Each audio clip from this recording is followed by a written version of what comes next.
ब्रह्मानन्दं परमसुखदं केवलं ज्ञानमूर्तिं द्वन्द्वातीतं गगनसदृशं तत्त्वमस्यादिलक्ष्यम् एकं नित्यं विमलमचलं सर्वादिसाक्षिभूतं भावातीतं त्रिगुणरहितं सद्गुरुं त्वं Namami. Prostrations with deep love and reverence at the lotus feet of my beloved master Shiva Balayogi.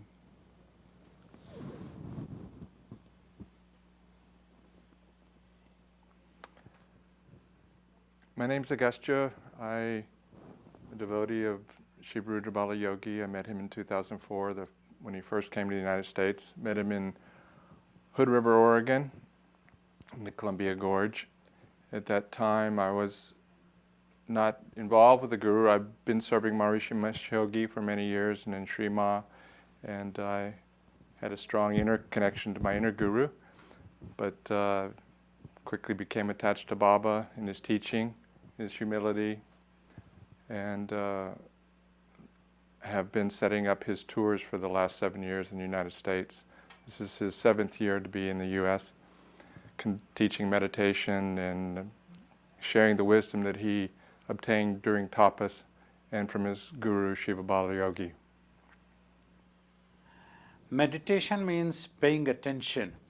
Just now your mind is too preoccupied to its own imaginations and all the thought processes that are there. Slowly you clear all of them and achieve the stillness of the mind. That is when the mind is able to become aware of itself. Otherwise, you see, mind is a bundle of thoughts. So that is what the meditation means, your attention to, paying attention. You. My name is Clifford, and it was my great pleasure to meet Shiva Rudra Balayogi 7 years ago in Oregon. And I was attracted to Baba because of the simplicity and honesty of the truth that he speaks always. He focuses on teaching the Jangama Dhyana meditation as taught to him by his guru. And it's so important to me to have found a guru who lives what he speaks in every word and in every action, so that I have the confidence to know that I have the guide that will take me as far as I may go using these technologies and through my own efforts, God willing. And that's my story. Mind is the powerhouse for any person to live in this world. It needs to be under your control. Just like if you are driving a car on the road, you need to have a control over the car. You need to have proper brakes, and you need to know when to stop and when to accelerate. If there are no brakes, no gears, how disastrous you can be for yourself and dangerous for the others on the road. In the same way, if the mind goes into a violent, and it can induce you to go into such violent actions of greed, extreme anger, and so on, which can be disastrous for yourself and you can be dangerous to others. So if you practice meditation, you can restrain yourself. You can take the mind under your control. You can think when you want to think. When you don't want to think, you can keep it quiet. Thus, you can become a better and matured personality. When you think, your thinking will be of a matured way, like a larger cause, in a broad-minded way, thinking the welfare of the entire universe. As we all were taught, may all the beings in all the worlds be happy. That type of matured. That is how a transformation could come in a person when he practices meditation through this mind's purification and mind becoming matured, and its thinking also changes. Thus, a person's behavior also totally gets transformed. My name is Amba Shivaranjani. I met Baba when I was a college girl. I just finished my graduation in 1992, and I met Baba first time. From then, you know, when you meet someone very special, somebody who is onto the path of serving others, and somebody who has seen the truth from very close. So you know, you immediately know that he is, or this person is different than the people you meet every day. Anyway, I got attracted immediately to Baba, and it took me a few years, 2 to 3 years, to understand what's the need and meaning of spirituality in everybody, every human's life. Baba was, of course, was the one guiding source. In 96, I permanently joined him and started living in his ashram in Dehradun. From 96, he was in his 5 years of tapas at that time. From 96 to now, I am with him. I am taking care of him, his physical body, looking after him, traveling with him all over the world, and trying to practice my own sadhana. And so one day, this body also will be useful as he is, and what he has achieved, he can enlighten me and take me also onto the path to achieve the ultimate truth. And this body also can be useful to others to serve the humanity. Namaskar, I'm Ashok Vyas. We heard from Sri Shiv Rudra Balayogi ji, Bhavatitam Trigunarahitam Sadgurum Tam Namami. When he says Namami for Sadguru, and he uses words like Bhavatitam and Trigunarahitam, so the one beyond all the three gunas, he speaks with realization, and he's sharing that realization, how it is touching and connecting with people across the globe. We got to hear from Agatsya and Clifford, and of course Amba Shiva Ranjini ji. It is our good fortune that Sri Shiva Rudra Balayogi ji is with us today. नमस्कार के साथ आपका ITV studio में स्वागत है. Just looking at you, one feels you are so much at peace with yourself, which we find rare amongst most of the people who are running after different objects, trying to accomplish n number of things in a day. If you would kindly share, what is the secret of this sense of continuity of peace? You know, the mind's constant cravings are the basic reason for unhappiness, tension, fear. Like, mind seldom remains in the present. It is always anxious about the future or brooding about the past. And one thing you try to achieve, before achieving also you are always anxious whether you are going to achieve or not. Once, if at all you achieve, then you have another anxiousness, what if you are going to lose that one. So it is the mind which you need to make it peace, and that when it becomes peaceful, you achieve that contentment also. And it's so important that you need to become aware of yourself, because everybody is trying to do things for themselves. It is so important if they come to know about themselves, how they exist as the immortal soul. Through the practice of meditation, this is possible. So, and when you achieve total control of the mind, means when the mind abandons all type of cravings and effortlessly settles into the self and remains there totally contented. That is how you find the inner peace and realize peace has to come from within. It is not outside. It is not in the objects. So that is when you will be able to achieve that peace and you feel contented always. So you feel contented if you learn how to be contented. And sometimes we think that maybe there are certain individuals, they are cut out for something, and that's something as we express by saying that that is not my cup of tea. Just trying to connect ourselves with the steps of his life. So at the age of 7, let's say we are talking 1961 or so, when you started thinking about how the immortal self is sort of imprisoned in this body and how you are going to realize. So those kind of questions at 7 we see kids delving into different sort of cravings. Do you think it has something to do with your previous births? Quite possible, because this continues, just like this life has come, and the mind, it is mind which carries all its acquired habits. These acquired habits of the mind is what we call as the samskar, which determines the behavioral structure of a person, his thinking abilities, observing abilities, and understanding abilities. That's so probably at the age of 7, when I heard Bhaja Govindam song, which talks, sing the glory of God, because when death happens to physical body, none of your worldly wealth, health, or power is going to come to your rescue. That gave me such an impact to know the truth of birth and death. If at all we exist as the immortal soul, why is that I'm not aware of that? These things started coming naturally for me. When these things started naturally coming for you, then you were looking for answers through meditation as well as through satsang or reading of scriptures?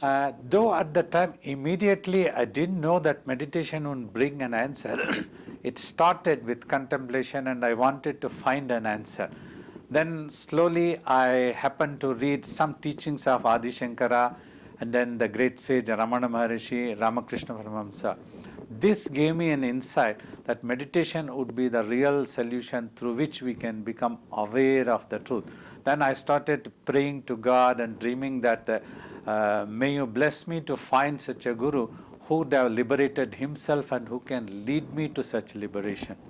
The need of guru we hear quite often. Many of us do search for guru with the lukewarm intent, not really searching, but externally expressing the desire to be with guru. But in your case, you were, of course, intensely, internally praying for guru, and the way the answer came to you is also quite unusual and difficult to comprehend while you were meditating in Hanuman Mandir. Please share that with us.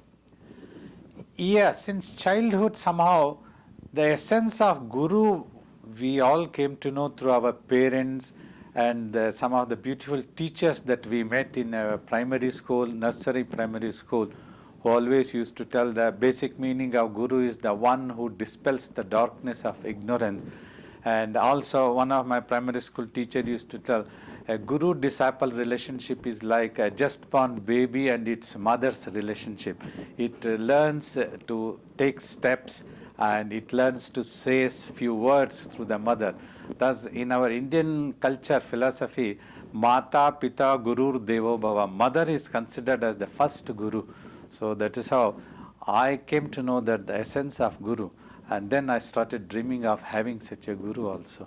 So when we hear this expression that guru dispels the darkness, we also hear that guru is not confined to any physical form, and yet we have this need of connecting or being guided by guru in the human form with which we can connect.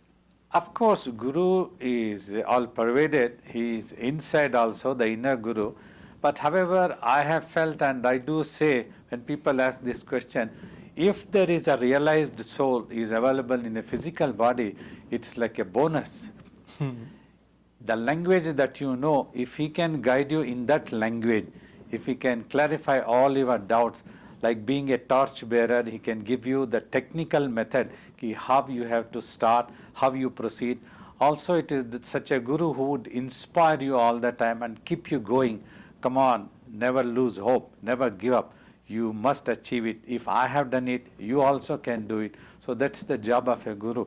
So like when I was with my guru, it was like almost with my, I was with my mother.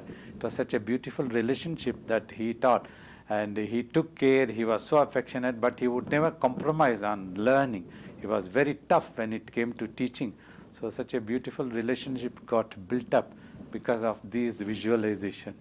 And let's try and understand what is that which leads someone in this day and age, almost when you look at the family picture of Baba Shiv Rudra Balayogi ji, it's like any other family, and from these kind of families we expect kids to grow, become engineer, doctor, make money, get married and things like that.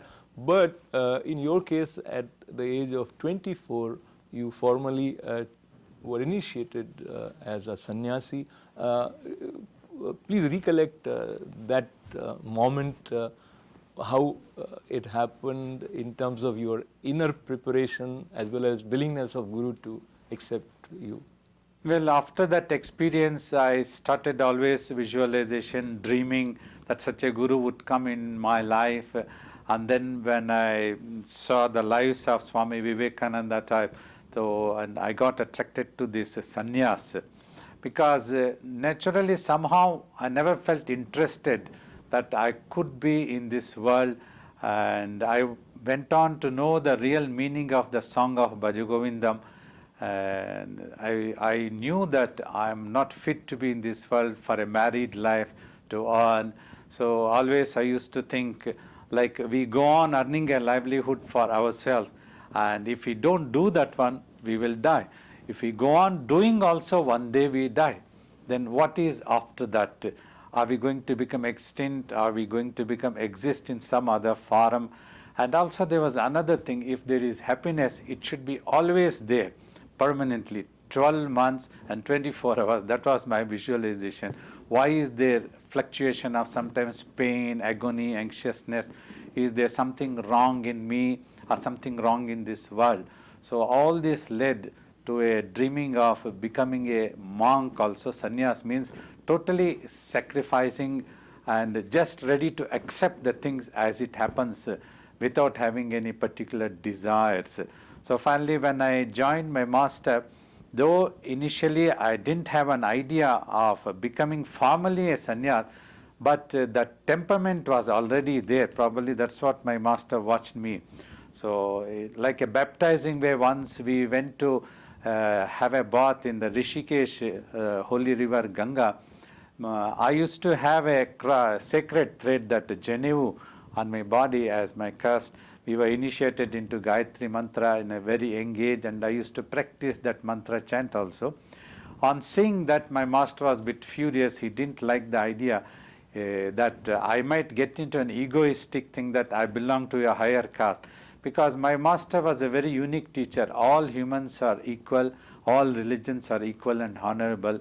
We need to have an equality. Simply our own superior complex and inferior complex, we try to discriminate, which creates a conflict amongst humanity. We should overcome. That's what he used to teach. Then he told me, if this thread is going to be there, you might likely to get into an egoistic thing that I am a Brahmin and I am going to be superior like this. Take this out, you don't need. So I just dropped it in the Ganga. Then like a baptizing way, he patted on my head, sprinkled some water and said, okay, from now onwards you are a sannyasin. And then he also said, don't claim that you are a sannyasin. Don't boast that I am a sannyasin, I am something special in the society. Try to live a simple, totally contented life. Let people call you that you are a monk, you are a sannyasin. So that's how I happened to become a sannyasin. Such simplicity and purity is something which touches whosoever comes into contact with Baba Shiv Rudra Balayogi ji. And we also get to hear that there were 5 years of intense tapas. And I know for you that must have been experience of a kind which is beyond any description. But just we try to understand, and it's difficult to even believe that someone is sitting 20 hours a day for 5 years continuously immersed. But what it is that he is immersed in, if you say something about that. Yeah, just to give you a clue, what meditation means, if you ever close your eyes and try to keep your mind totally concentrated and still, like in between eyebrows, that is how I teach a silent meditation, then you will find it so awful and how difficult to keep that mind under control and quiet. It is always running. In spiritual language, we call it like the monkey mind, running around the world aimlessly. So you won't be able to stop it. And many people even wonder whether it is possible to stop this mind at all. Like my master used to say, if you are able to keep it quiet for 1 hour, then you are actually meditating. Until then, you are trying to meditate. And now, when you are able to keep the mind totally still and you are able to pay attention onto the one point, just watching there for 8 to 10 hours in a stretch, that is when one is able to do a tapas. Tapas means why this word has been used. You would have imagined about yourself in so many ways, like I am a man, I am a woman, I am an American, I am an Indian, and I am a businessman. All these hundreds of subtle bodies would be sitting within your mind's imagination. So you need to overcome all these so that you become aware of your real self.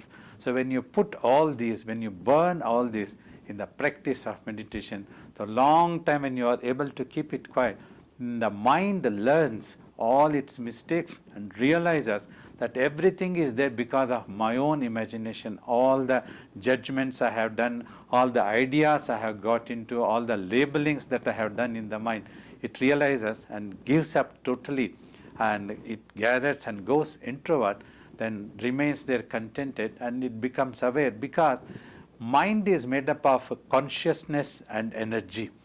Consciousness means wherever you apply, you become aware of that object. Just like if you are watching me talking, then you will become aware what I am talking. Otherwise, the mind can be running somewhere else and you are sitting here. In the same way, when the same mind is made to go introvert, automatically you become aware of yourself, and there you remain totally contented and achieving that supreme peace, because the self itself is the source of supreme peace. Supreme peace, when we hear these words, we feel good. And I feel good sharing this book, The Path Supreme, which is based on conversations with Babaji.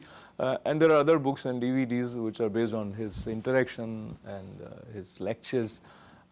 Just to sum up our today's conversation, once again I would express my gratefulness for him having taken time out and being with us here today. And if you want to find out more about his programs and his ashrams, etc., the website address would again be displayed with his name.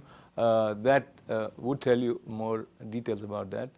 And he has been sharing his realization in various countries generously.